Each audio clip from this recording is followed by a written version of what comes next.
بسم اللہ الرحمن الرحیم۔ الطلاق مرتان فامساکم بمعروف او تسریح باحسان۔ یہ الطلاق مرتان یعنی یہ دو طلاق ہے، ٹھیک ہے نا، طلاق دو مرتبہ۔ تو اب اللہ نے فرمایا فامساکم بمعروف، روکنا ہے اچھائی کے ساتھ، ٹھیک ہے جی، یعنی اچھے طریقے سے بھلائی کے ساتھ روکو، او تسریح باحسان، یا پھر تم انہیں چھوڑ دو، اچھائی کے ساتھ چھوڑ دو، احسان کے ساتھ چھوڑ دو۔ یعنی اگر تو اپنی بیویوں کو رکھنا چاہتے ہو تو دو طلاق کے بعد بھی رجوع کا حق حاصل ہے، ٹھیک ہے جی، پہلی طلاق کے بعد بھی رجوع کا حق حاصل ہوتا ہے، دو طلاقوں کے بعد بھی رجوع کا حق حاصل ہوتا ہے۔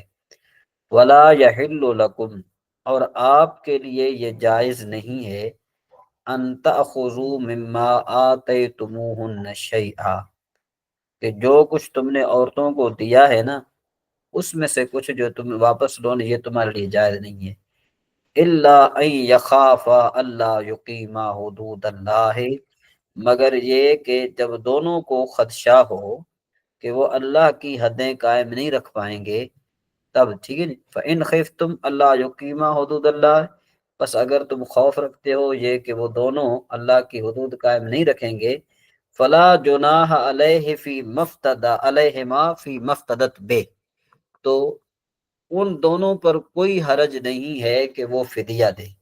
اب یہاں پر یہ خلا کی بات چل رہی ہے، یعنی پہلی تو بات تو تھی دو طلاقوں کی، دو طلاقوں کی بات یہاں تک آ گئی، کہاں تک؟ اللہ یقیمہ حدود اللہ تک، یہ میاں بیوی آپس میں اگر نہیں حدود قائم رکھ سکتے تو وہ پھر شوہر اس کو طلاق دے دے، اگر اس نے دو طلاق دے دی تو بات ختم ہو گئی، اب جو ہے اس کو چھوڑ دے، ٹھیک ہے۔ بس اگر جو ہے نا اب یہ حکام کو اللہ تبارک و تعالیٰ حکم فرما رہا ہے کہ اگر وہ تم یہ خیال کرتے ہو کہ وہ دونوں اللہ کی حدود کو قائم نہیں رکھ سکتے تو تم ان دونوں پر کوئی حرج نہیں ہے کہ عورت فدیہ دے۔ دل کا حدود اللہ ہے، یہ اللہ کی حدیں ہیں، فلا تعتدوها، تو اللہ تعالیٰ کی حدود کو تم کراس نہ کرو۔ عورت فدیہ دے کا مطلب کیا ہے؟ عورت فدیہ دے اس کا مطلب یہ ہے کہ جو عورت کو حق مہر دے دیا گیا ہے، عورت شوہر کو یوں کہے کہ جو تو نے مجھے حق مہر دیا ہے میں تجھے واپس کرتی ہوں، تو اس کے بدلے مجھے طلاق دے دے، اس کو خلا کہا جاتا ہے، ٹھیک ہے جی، اس کو کیا کہا جاتا ہے؟ خلا کہا جاتا ہے۔ تو لہٰذا وہ دے کر اس کو جو ہے نا کیا ہے کہ عورت اپنی جان چھڑا لے۔ آگے فرمایا وَمَن يَتَعَدَّ حُدُودَ اللَّهِ فَأُولَٰئِكَ هُمُ الظَّالِمُونَ، اور جو اللہ کی حدیں جو ہے نا پاس کرے، کراس کرے، تو وہی جو ہے نا ظالم لوگ ہیں۔ تو اس آیت میں آپ بخوب جانتے ہیں کہ یہ فرمایا گیا ہے کہ یہ جو طلاق ہے نا دوسری طلاق کی بات چل رہی ہے، یعنی پہلی طلاق ہو گئی تھی، پہلی طلاق کے بعد اب دوسری طلاق کی بات اللہ تبارک و تعالیٰ یہاں پر یہ بیان فرما رہا ہے کہ دو طلاقوں کے بعد بھی تمہیں رجوع کا حق حاصل ہے۔ اگر جو ہے نا وہ دو طلاقوں کے بعد بھی آپس میں ان کی نہیں بنتی، آپس میں نہیں بنتی ان کی، تو پھر ان کو اچھائی کے ساتھ تم چھوڑ دو۔ اور اگر جو ہے اس طرح بھی ہو سکتا ہے کہ عورت جو ہے کیا کرے کہ اپنے مرد کو کہے کہ بھئی میں جو ہے نا کیا ہے کہ تمہیں اپنا حق مہر دیتی ہوں، لہذا تو مجھے خلا جو ہے نا وہ کر دے، خلا دے دے، تو بھی جو ہے نا کیا ہے کہ یہ دے سکتی ہے، ٹھیک ہے جی۔ اس کے بعد پھر فرمایا، آگے فرمایا فَإِن طَلَّقَهَا فَلَا تَحِلُّ لَهُ مِن بَعْدُ، بس اب دو طلاقوں کے بعد اگر تیسری طلاق دیتا ہے شوہر تو پھر اس کے لیے حلال نہیں ہے اس کے بعد، یہاں تک کہ وہ نکاح کرے، وہ عورت نکاح کرے کسی اور غیر مرد کے ساتھ، ٹھیک ہے جی، یعنی حلالہ کرائے۔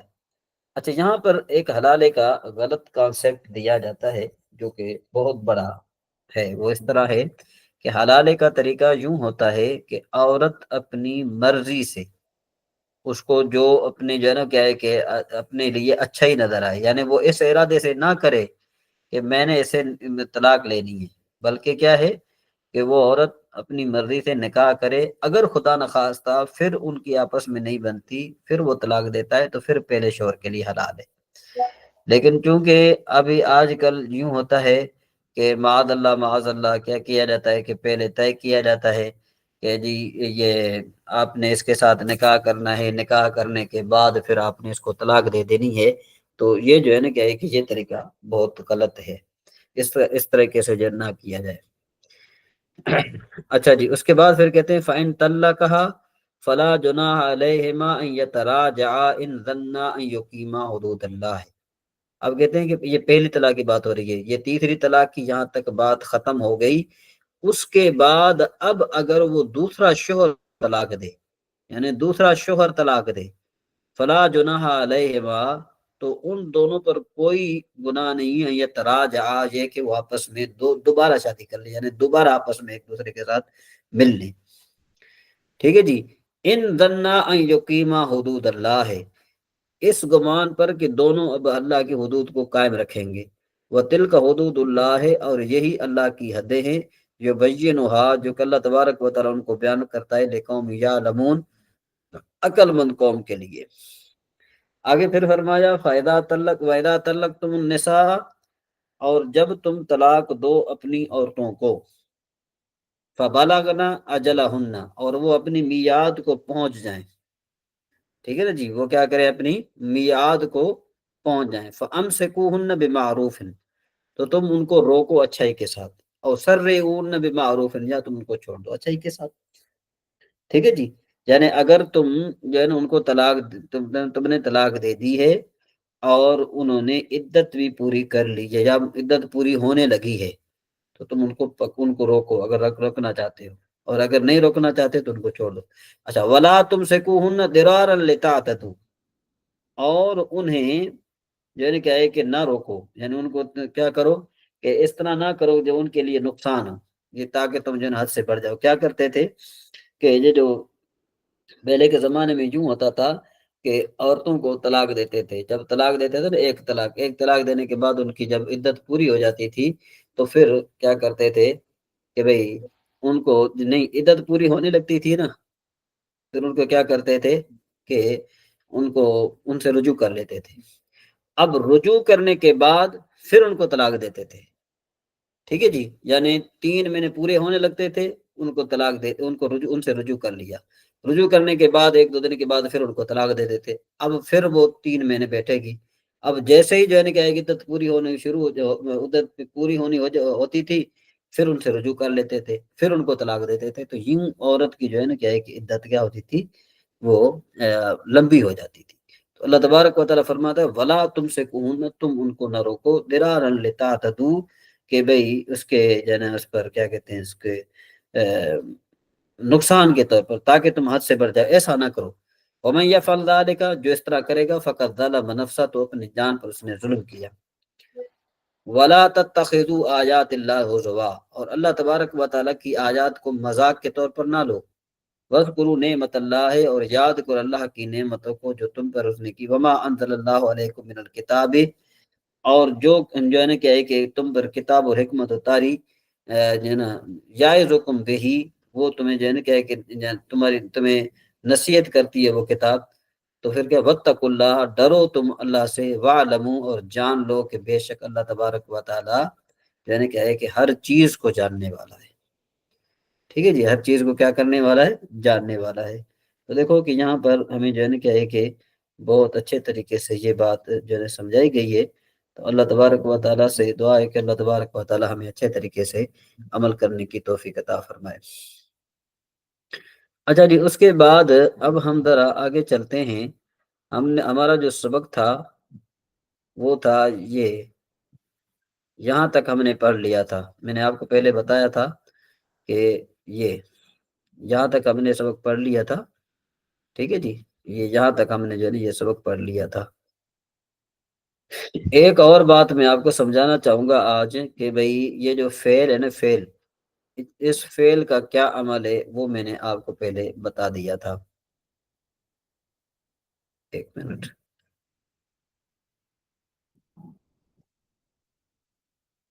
یہ جو ہے نا یہ فعل کیا کرتا ہے کہ یہ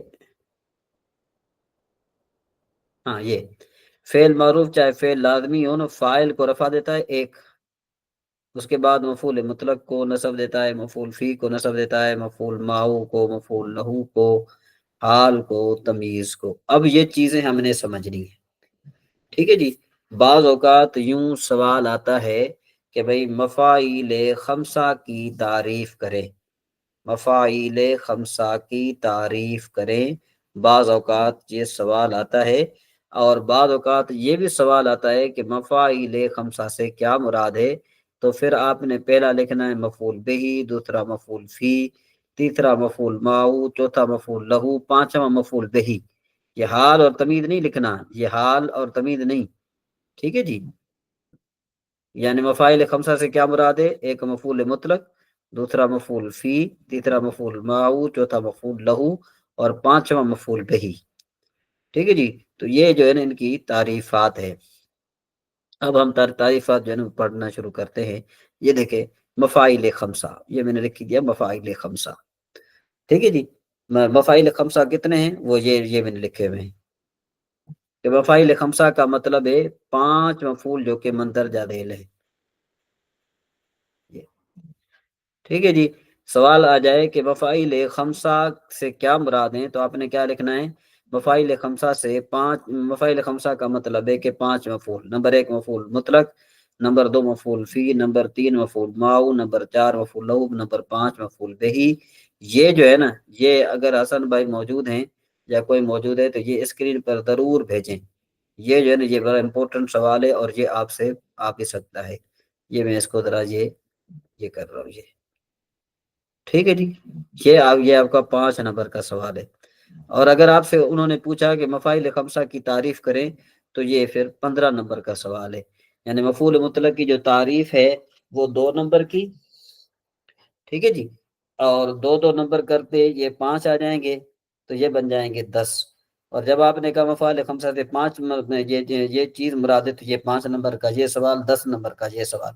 یا یہ بھی ہو سکتا ہے کہ یہ جو مفاعل خمسہ کی تعریف ہے نا، ان میں سے ہر ایک 3 نمبر پر ہو، تو یہ 15 نمبر بھی آپ کے آ سکتے ہیں۔ تو یہ آپ نے جو ہے نا اس کو ذرا وہ کرنا ہے۔ جی عمیر بھائی آپ کر سکتے ہیں، اس کی اسکرین شاٹ بھیج سکتے ہیں جیسے میں بھیجتے ہیں؟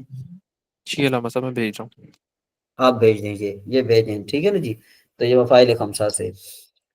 اچھا مفعول مطلق کس کو کہتے ہیں؟ اب مفعول مطلق کی تعریف اس مصدر کو کہتے ہیں کہ جس سے پہلے فعل واقع ہو اور وہ فعل اس کے ہم معنی ہو، جیسے ضرب تو ضربن، ضرب تو ضربن میں نے مارا، میں نے مارنا، ٹھیک ہے جی۔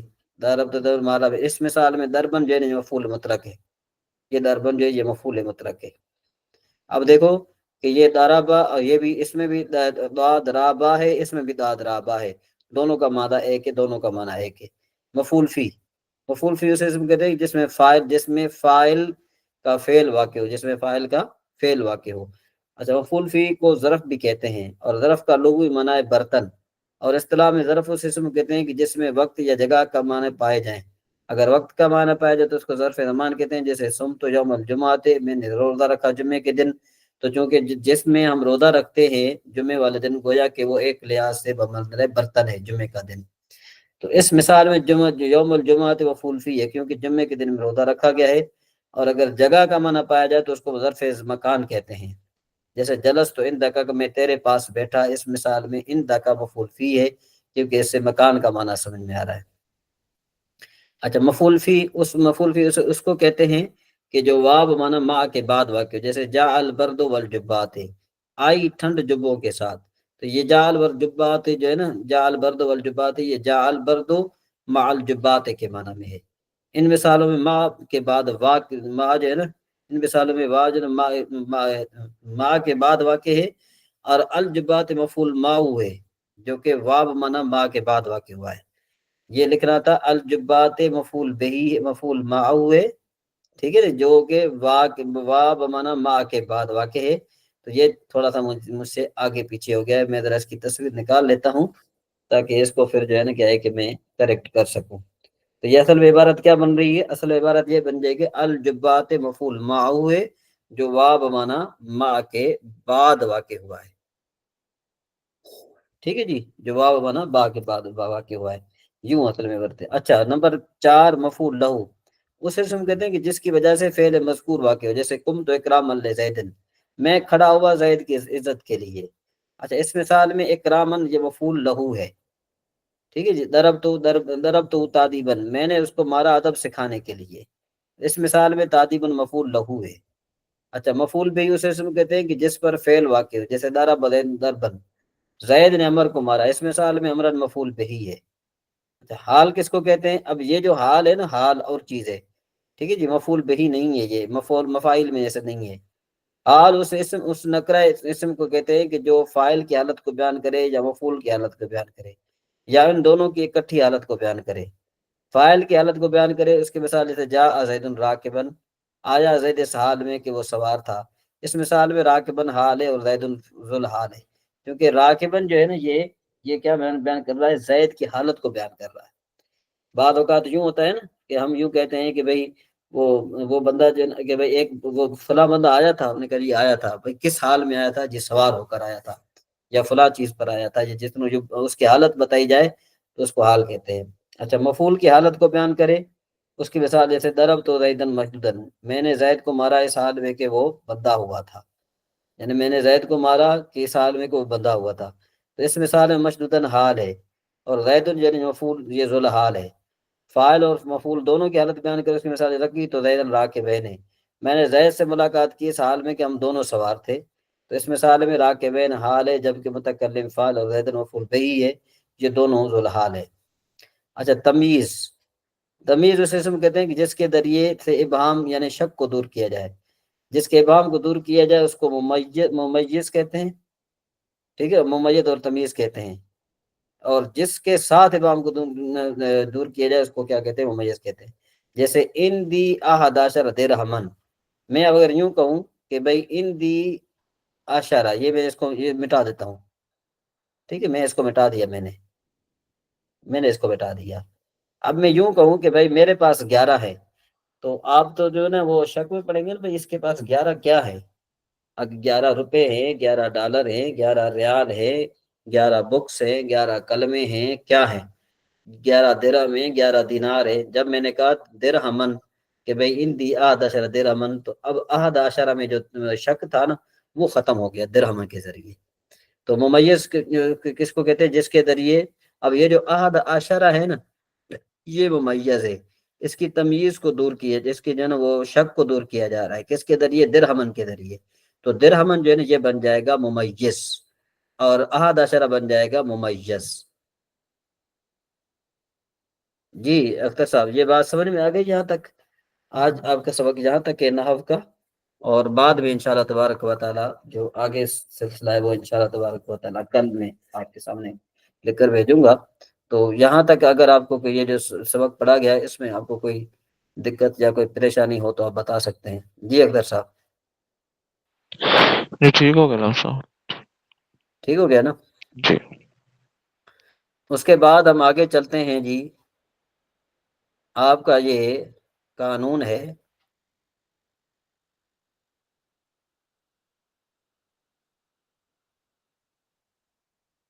قانون یہ ہے کہ بھئی اگر نون ساکن، یہ لکھا ہوا یہ کہ بھئی اگر نون ساکن اور نون تنوین کے بعد، یاد رکھو کہ اگر یہ عبارت آپ کے سامنے آ جائے اس طرح کی، یہ قانون لکھا ہوا آ جائے، یہ قانون لکھا ہوا آ جائے، تو پھر اس کی اسکرین شاٹ آپ بھیج دیں گروپ میں، اگر آ جائے تو پھر آپ نے اس کا صرف یہ ترجمہ لکھنا ہے، یہ کہ اگر نون ساکن اور نون تنوین کے بعد با مطلق واقع ہو تو اس نون کو میم سے بدلنا واجب ہے۔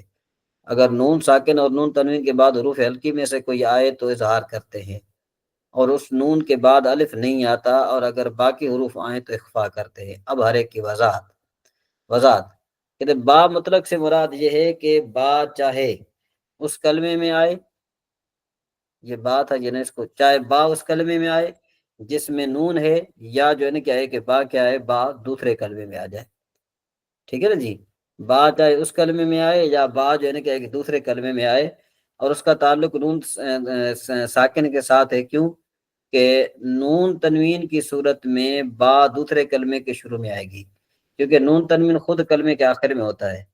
اچھا حروف ہلکی کتنے؟ 6 ہیں، اور یہ وہ حروف ہے جو کس سے ان کی ادائیگی کس سے ہوتی ہے؟ حلق سے ہوتی ہے، اور وہ 6 حروف ہیں۔ کون کون سے؟ یہ پہلے آپ پڑھ چکے ہیں کہ بھائی حمزہ، حمزہ، ہا او، خا او، عین و غین، حمزہ، ہا، حا، خا، عین، غین۔ یعنی کیا مطلب کہ ان سے پہلے، حمزہ سے پہلے نون تنوین آ جائے یا نون ساکن آ جائے تو ان کو ہم ظاہر کر کے پڑھیں گے۔ کیا کر کے پڑھیں گے ہم جو اس کو؟ یہ دیکھیں کیا کہہ رہے ہیں کہ بھائی اگر نون ساکن اور نون تنوین کے بعد با مطلق ہے، اس کو آپ چھوڑ دیں۔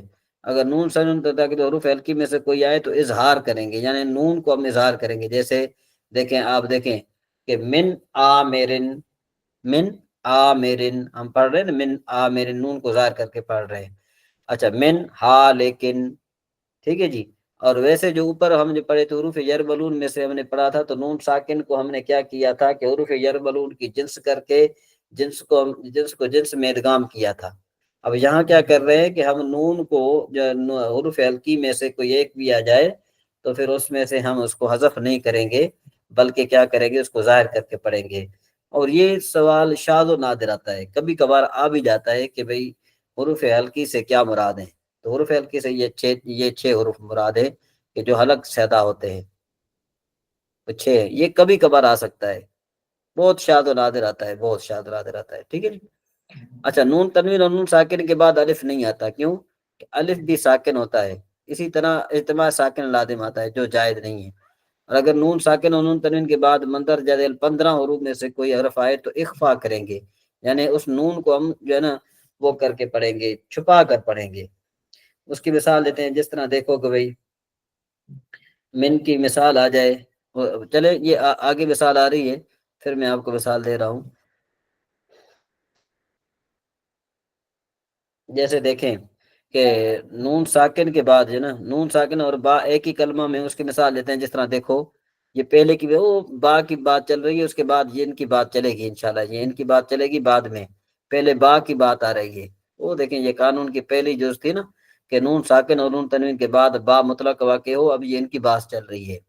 دیکھو یہاں پر یہ نون ساکن ہے،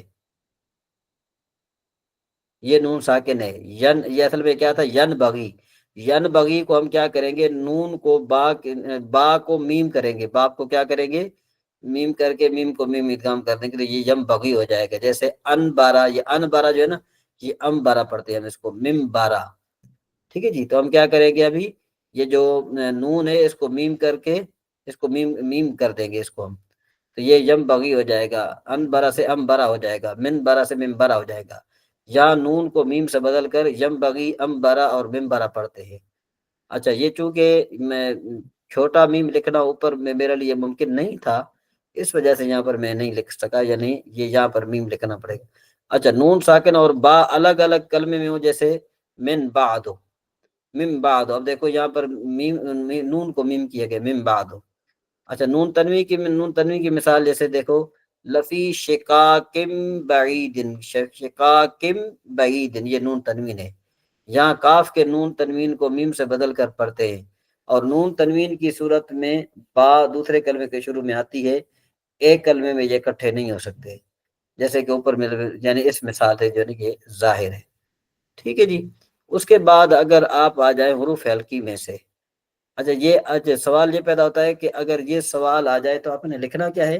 اس کا سمپل سی بات ہے، آپ نے یہ چیز لکھنی ہے، یہ قانون ہے، اس کا آپ نے یہ ترجمہ لکھنا ہے بس، ٹھیک ہے جی۔ یہ ترجمہ آپ نے لکھنا ہے اگر تو آپ کے یہ سوال آ بھی جائے۔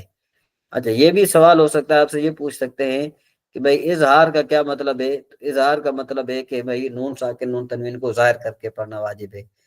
اچھا، اخفا کا کیا مطلب ہے؟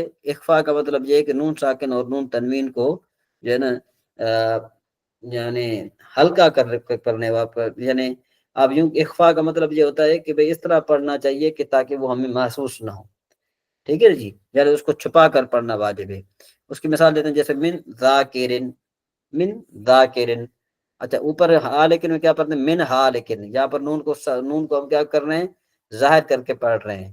اور حروف اخفا میں سے آ جائے تو اس کو ہم کیا کریں گے کہ اس کو چھپا کر پڑھیں گے، جیسے دیکھو من ذاکرن، جو اور اس طریقے سے من تاجرن وغیرہ وغیرہ اس طریقے سے ہم اس کو پڑھیں گے. جی اختر صاحب یہ ہے تو قانون تھوڑا مشکل، شاید ہو سکتا ہے کہ آپ کو کما کو سمجھ میں نہ آیا ہو، مزید اس بارے میں جو ہے نا آپ مجھے بتا سکتے ہیں، نہیں تو پھر اس کی کل مثالیں میں آپ کے سامنے پیش کروں گا. جی یہ سمجھ میں آ گئی بات یہاں تک؟ ہاں سر لیکن 50% ہی ہوا ہے ابھی. ابھی 50% آیا ہے نا. جی تو چلو کل اس کی مثالیں میں مزید جو ہے نا وہ کیا کہتے ہیں اس کو اچھے طریقے سے میں واضح کر کے اس کو میں آپ کو بتاؤں گا. یا چلے نا آپ کو یہاں پر اگر کہیں آتا گیا اگر آ گیا نا تو یہاں پر بھی میں آپ کو بتاؤں گا انشاءاللہ. یہ قانون جو ہے نا میں یہاں اپلائی کروا دیتا ہوں آپ کو انشاءاللہ. اچھا جی اب یہ دیکھو محمد یقولو. اب محمد یقولو دیکھو یہ تنوین ہے، ٹھیک ہے جی. یہ دیکھیں یہاں پر یہ نظر آ رہا ہے آپ کو. اب دیکھو یہ نون تنوین ہے، نون تنوین کے بعد یا یہ حروف یرملون میں سے یا آئی ہے. تو وہاں پر قاعدہ ہم نے کیا پڑھا تھا؟ قاعدہ یہ پڑھا تھا کہ اگر حروف یرملون سے پہلے نون تنوین یا نون ساکن آ جائے تو نون تنوین یا نون جو بھی آ جائے تو ہم کیا کریں گے؟ اس کو یا کر کے یا کو یا میں ادغام کریں گے. تو اب ہم نے کیا کرنا ہے؟ نون تنوین کو یا کر کے یا کو یا میں ادغام کریں گے تو یوں پڑھیں گے محمد یقول، محمد یقول. جی بات سمجھ میں آ رہی ہے نا؟ اسی طریقے سے دیکھو آگے آپ تھوڑے چلیں. خالد فی سبیل اللہ ہے، خالد فی سبیل اللہ ہے. اب یہ جو فا ہے نا یہ حروف اخفا میں سے ہے. دیکھیں یہ حروف اخفا میں سے ہے، یہ دیکھیں یہ حروف اخفا میں سے یہ آیا ہے، یہ حروف اخفا میں سے ہے. دیکھیں یہ فی ہے نا، یہ فا ہے نا، تو ہم کیا پڑھیں گے اس کو؟ خالد فی سبیل اللہ. تو اب نون تنوین کو ہم کیا کر رہے ہیں؟ چھپا کر پڑھ رہے ہیں. وسعید فی سبیل اللہ، تو دیکھو ہم یہاں چھپا کر پڑھ رہے ہیں. یعنی فا سے پہلے یعنی 15 حروف سے پہلے نون ساکن آ جائے تو ہم اس کو چھپا کر پڑھیں گے. وہ انشاءاللہ میں آپ کی طرف جو ہے نا وہ مزید واضح کرتا رہوں گا انشاءاللہ. اچھا جی یہ تو بات یہاں تھی کہ یہ اوپر کی جو مثالیں تھی بھائی یہ ادھر کھڑا ہے وہ ادھر کھڑا ہے، یہ ساری ہم نے باتیں پڑھ لی تھی. ٹھیک ہے جی. اب ہم ذرا پڑھتے ہیں آگے. یہ دیکھیں خالد یقعد ورائی وسعید وراء خالد وامر وراء سعید ووائل وراء امر. اب خالد یقول، اب دیکھو یہ نون تنوین سے پہلے حروف یرملون سے پہلے نون تنوین آ گیا ہے تو ہم کیا کریں گے کہ نون تنوین کو ہم یا کر کے یا کو یا میں ادغام کریں گے تو یوں پڑھیں گے خالد یقعد یقعد. خالد بیٹھتا ہے میرے پیچھے، سعید یقعد اور سعید بیٹھتا ہے خالد کے پیچھے، اور امر جو ہے سعید کے پیچھے بیٹھتا ہے اور وائل امر کے پیچھے بیٹھتا ہے. این یقعد محمد، محمد کہاں بیٹھتا ہے؟ بلکہ یوں کہیں گے ترجمہ این یقعد محمد و خالد و سعید و امر و وائل، کہ بھئی محمد خالد سعید امر وائل کہاں بیٹھتے ہیں. تو آپ نے جو ہے نا اپنے حساب سے جواب دینا ہے. اچھا میں یقعد امام محمد، محمد کے سامنے کون بیٹھتا ہے؟ میں یقعد وراءہ، اور اس کے پیچھے کون بیٹھتا ہے؟ تقی مانے جو ہے نا کیا ہے کہ پرہیزگار، نقی مانا صاف ستھرا، رفیع مانے بلند، جمیل ان کا مانا ہوتا ہے خوبصورت. این یقوم تقی، اب یہ نا ان کا نام ہے، ان کا یہ اس کا نام ہے تقی، اس کا نام ہے نقی، اس کا نام ہے رفیع، اس کا نام ہے جمیل. این یقوم تقی، ویسے تقی کا لفظ مانا کیا بنتا ہے؟ پرہیزگار. ٹھیک ہے. این یقوم تقی، تقی کہاں کھڑا ہوتا ہے؟ وَأَيْنَ يَقُومُ نَقِيٌّ، یہ نقی کہاں کھڑا ہو جاتا ہے؟ أَيْنَ يَقُومُ رَفِيعٌ، رفیع کہاں کھڑا ہے؟ أَيْنَ يَقُومُ جَمِيلٌ، جمیل کہاں کھڑا ہے؟ مَن يَقُومُ أَمَامَ الْجَمِيعِ، سب کے سامنے کون کھڑا ہے؟ وَمَن يَقُومُ وَرَاءَ الْجَمِيعِ، اور سب کے پیچھے کون کھڑا ہے؟ ماذا یقول تقی، تقی کیا کہتا ہے؟ ماذا یقول نقی، نقی کیا کہتا ہے؟ ماذا یقول رفیع، رفیع کیا کہتا ہے؟ ماذا یقول جمیل، جمیل کیا کہتا ہے؟ الصف الاول، پہلی صف. زید فرید عامر، دوسری صف حلال کامل امار، یہ سارے آ گئے۔ اب دیکھو این یقود زید، زید کہاں بیٹھا ہے بھائی؟ پہلے زید یقود فی الصف الاول، وہ این یقود ہلال، ہلال کہاں بیٹھا ہے جی؟ یقود ہلال فی الصف الثانی۔ یوں جو ہے نا ہم نے ان کے جوابات بنانے ہیں۔ جی اختر صاحب آپ جواب دے سکتے ہیں کہ وہ این یقود درید، درید کہاں بیٹھا ہے، کون سی صف ہے یہ؟ اس کا جواب بنائیں آپ۔ یقود درید کے بعد آپ نے فی الصف الثالث لگانا ہے۔ جی یقاد ہاں درید فی صف ثالث، ہاں فی الصف الثالث۔ اچھا این یقود عادل، این کو ہٹا کر یقاد ہاں قعود آئے گا لفظ، یقود عادل یقود عادل صفی فی الصف الرابع۔ جی ٹھیک ہے، یہ صف بندی کی ہوئی ہے، ٹھیک ہے لفظ صاحب، ہاں اور یہ آپ لیفٹ نے اس کا جواب بنانا ہے اس طریقے سے، ٹھیک ہے نا جی؟ جی ہاں وہ این یقود خالد، خالد کہاں بیٹھا ہے؟ دیکھنا ہے ہم نے کہ خالد کہاں لکھا ہوا ہے، یہ لکھا ہوا ہے یقود خالد فی صف خامس، فی الصف الثالث سے۔ یہ جو فی ہے نا یہ فی حرف جار ہے۔ آپ نے جو حروف جارہ کا عمل پڑھا ہے نا، حروف جارہ کا عمل کیا ہے کہ وہ اپنے مدخول کو جر دیتے ہیں، جیسے المال لزید، ٹھیک ہے نا جی؟ دیکھیں فی الصف الاول، یہ دیکھیں نظر آ رہا ہے فی الصف جی الاول۔ جی جی ہاں تو یہ ہم نے یہ کیا کرنا ہے فی الصف الثانی، فی الصف الثالث سے ہم نے کہنا ہے، ٹھیک ہے جی؟ یہ ساری چیز لکھی ہوئی ہے